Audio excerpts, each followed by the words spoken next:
I'm the Book Baron.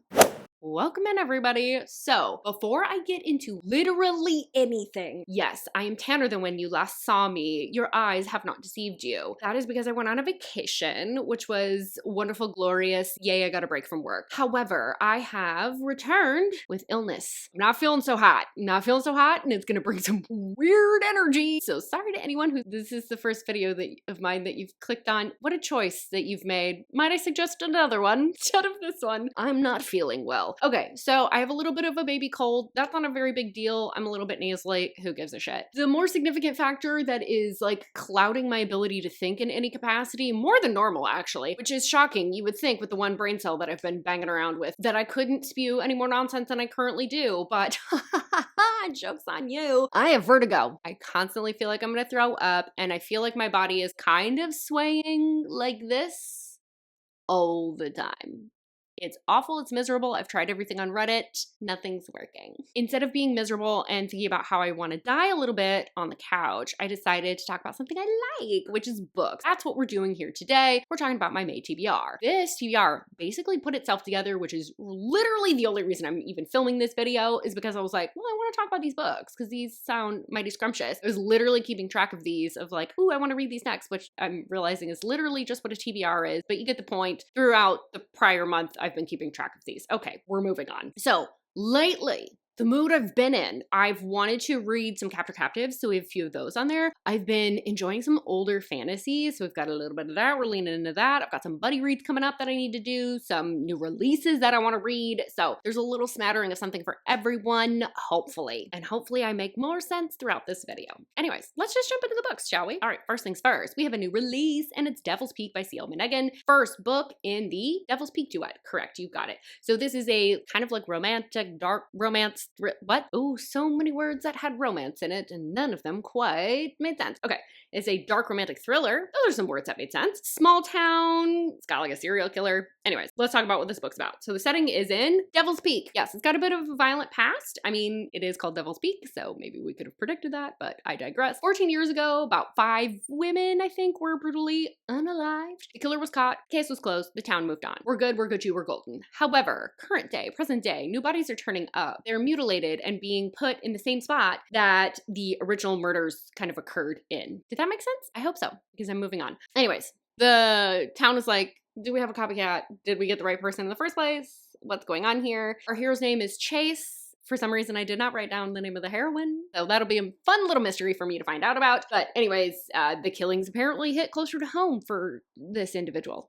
My brain is soup. So I really want to read this because I'm really excited that C.L. Menegon is writing again. She took a long break after the Below the Pulse duet, and I loved that because the couple has like kind of an atmosphere to them. They're like a little bit toxic. They're a little bit messy, but then they've kind of got just this chemistry that you just feel so deeply, and you're like in it with the characters, and she can just describe things very succinctly, like with so few words, and then you're immediately like, I get it, I'm on board. I love her writing. She did say this is another emotional one. She's been dropping little hints here and there, but she's primarily been dark on social media, so there wasn't a lot about this release before it came out, and I'm so excited. Anyways, if you don't follow her, you should. C.L. Menegon is the sweetest, so you should go do that as well, and also maybe read this book with me. Okay, I'm gonna move on. Next book. Next up, we have a second book in a series. It's Warsworn by Elizabeth. I really want to say Vaughan again, but I think it's Vaughan. This is the second book in the Chronicles of the Warlands trilogy. I ideally will also be reading the third book, which is Warlord. This is a fantasy romance series. It's got a warlord, we've got a healer heroine, we've got a little bit of a clash of cultures, a little bit of an arranged situation. Yes, that's how I want to word that. Okay, so because this is a proper trilogy, I'm going to tell you about the first book, because if I tell you about the second book, it would be spoilers, because this is a proper series. Can I enunciate? No. Our heroine's name is Lara, and she is a healer princess. So her father has passed, her half-brother is on the throne now, and they don't exactly have the best relationship going on, but nonetheless, their kingdom is at war with the Firelanders, so they're like the people of the plains in the neighboring kingdom. And while the heroine isn't a warrior and can't really do much in that way. She is a healer, so she uses her talents to tend to both their fallen and also those of the neighboring kingdom, the Firelanders.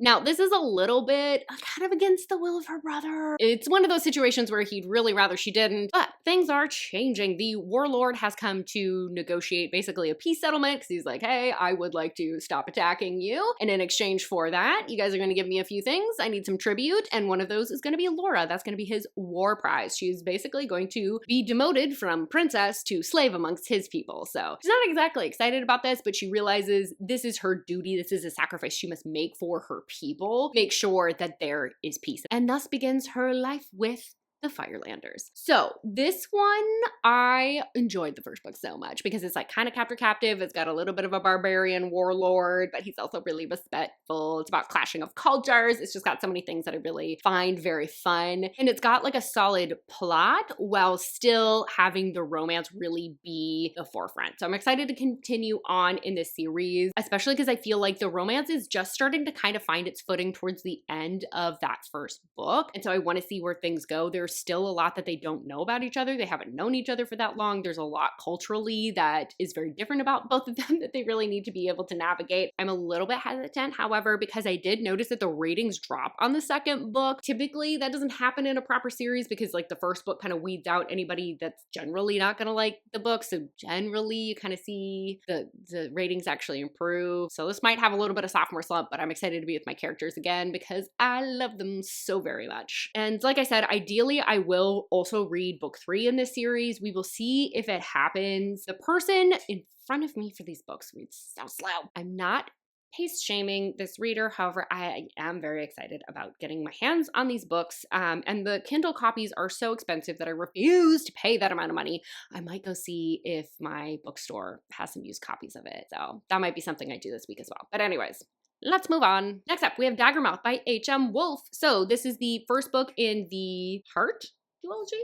Is that real? Did I make that up? You know what? It doesn't matter. It's part of a duet. It's a dystopian, dark romance, true enemies to lovers. We've got like a marriage of kind of inconvenience. There's politics. Very, very fun. Anyways, so in this world, there is a city with rings, and the closer in you are, the more like money and luxury you have, but also it's like more controlled and homogenous versus like further out, you have like more rebellion and freedom, but a lot more squalor. They're not as well off. So the heroine is from the Outer Rings, and she is part of a mercenary group called the Daggermouths, and she is one of the best because she just like doesn't get attached. She's very ruthless. She's very, very good at her job. Her latest mark is Grayson, the son of the very brutal leader that they have in place for this like city dystopian situation. So Grayson is kind of forced to do his father's dirty work. He does public executions for like even the most mild of crimes in order to instill fear and also law and order. So when our heroine misses her mark, doesn't kill Grayson, we have a little bit of a situation, which means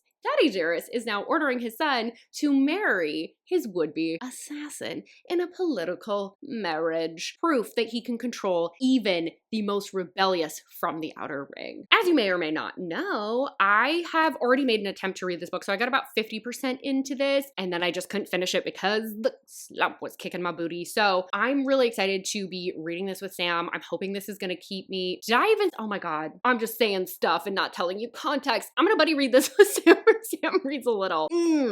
I am not okay. Yeah, so she had reached out and was like, hey, did you ever finish this book? And I was like, I did not. She's like, do you want to read it together? Yes, I do. So we're going to be doing that. I'm excited to read it with her because for one, it'll actually get me to reread that beginning portion, which had some like really great metaphors and just descriptions that I really enjoyed and has like a true enemies to lovers. So I'm excited to get back into this world, read a dystopian, and then also like find out like what this cliffhanger ending's all about and stuff. So I'm excited to get back to this one. Anyways, I just got super dizzy. I'm going to lay down for a second and then I will pop back in with the next book. Okay.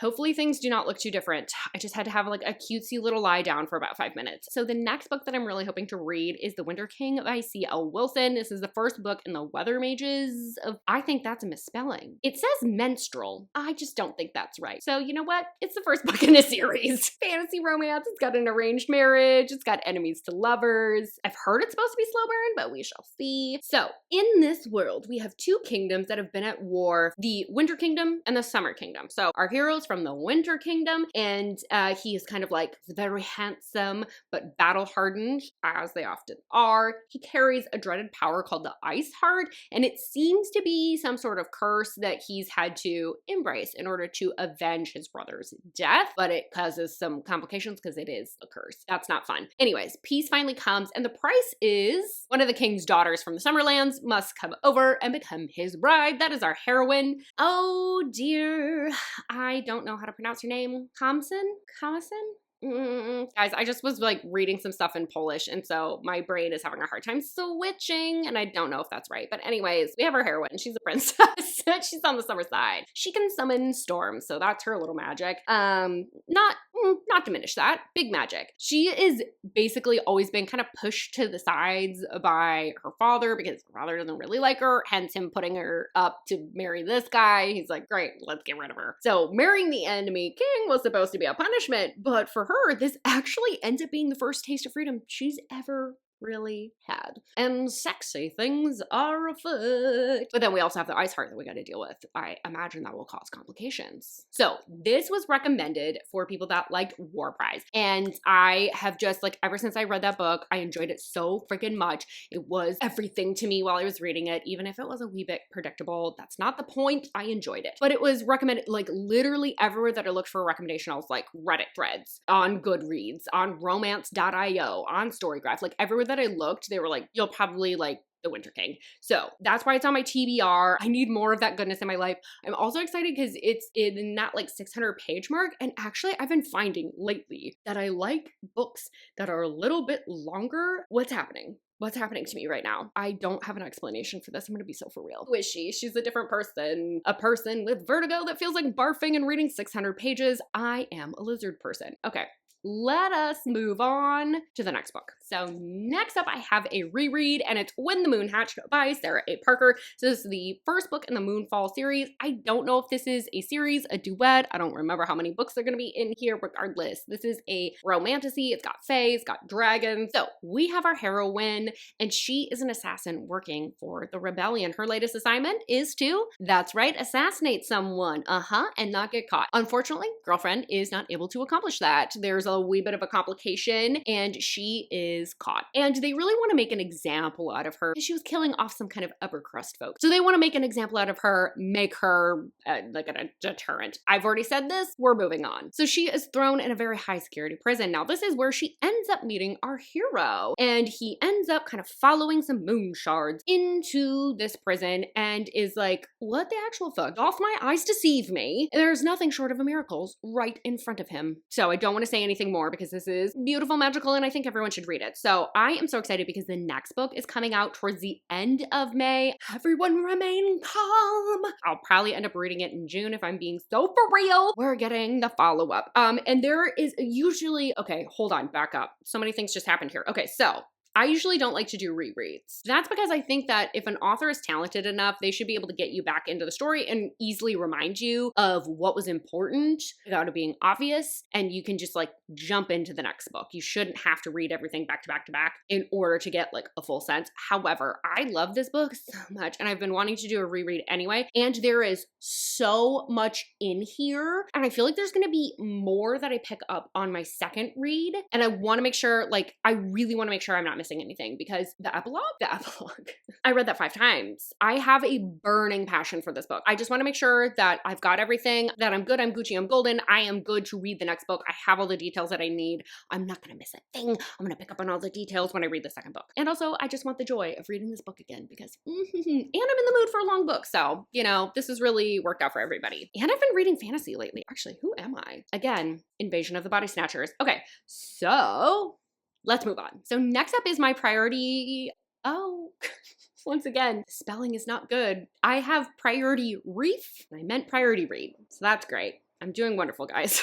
I'm falling apart. Priority read for this year that I'm going to be tackling this month, that was so many words, is The Surrogate by Penelope Ward. So this is an interconnected standalone, and it's got a contemporary romance, got like a widower, a surrogacy, forced proximity, stuff like that. Okay, so our heroine is Abby, and she is going to be a surrogate carrying a baby for a broody widower. So obviously, like, the baby's not hers, it is his with his since deceased wife. This is something that his parent, no, not his parents, her parents kind of were like, nudge, nudge, we would like a grandbaby. You don't even have to raise them, it could be ours. And he's like, actually, no, I want this for me. And I think Abby might be her friend. Obviously, I didn't write enough details down about what this book is about. But anyways, so she is supposed to basically just be there around him long enough to like give birth and then go home. But then like, you know, things happen.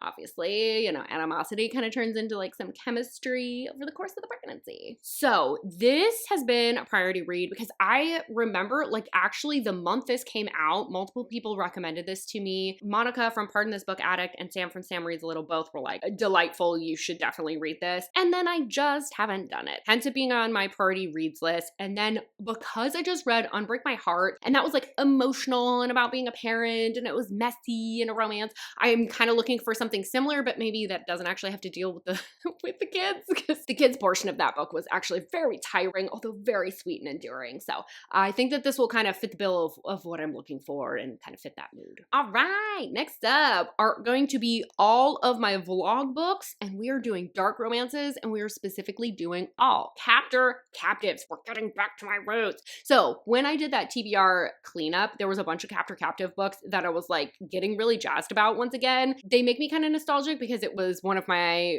favorites when I was first getting into dark romance. It's still one of my favorites. I love exploring all sorts of psychological principles through the lens of captor captive dynamics. I digress. So I am very, very excited to read all of these. I do, however, have one too many books for this vlog. I have 4 books. I want you to let me know which one or two maybe you're most interested in, and then I'll kind of tally things up and I'll figure out whatever the top 3 are, and then those will be the ones that make it into the vlog. So let me know, have your listening ears open, and let me know which ones you want. So first one up is Captive by RJ Lewis. This is the first in the Captive duology. This is a dark romance captor captive. Obviously, the book opens a year into captivity. So our heroine has been living with our hero, and they've fallen into roles. She plays the perfect victim, he plays the perfect villain. They're performing to a T. I find it interesting that we're using the word performing. What does that mean? One of them's trying to forget the past, one of them's trying to drag them back to where it started. I don't know what any of that means. So I can't tell if the abstract is nonsense or if my notes are nonsense, but I do want to know what that means. So that's the first one. Okay, next up we have Dolly by Measha Stone. So this is a dark romance, once again, captor captive, psychological thriller, maybe leans a little bit more horror with this one. Okay, so this one, literally the blurb doesn't make any sense to me. It sounds like both the hero and heroine are potentially in captivity together and are at the bid of someone, there's no escape, and they're just trying to find hope in each other. I think, question mark. The next one that I have is Prisoner by Skye Warren and Annika Merton. This is the first book in the Criminals and Captives series. This has more of a prison setting, hostage situation, dark romance. So our heroine is assigned to teach a writing class inside a prison, and our hero is one of the prisoners. He signs up for the class kind of last minute. When he breaks out, he takes the heroine with him as hostage,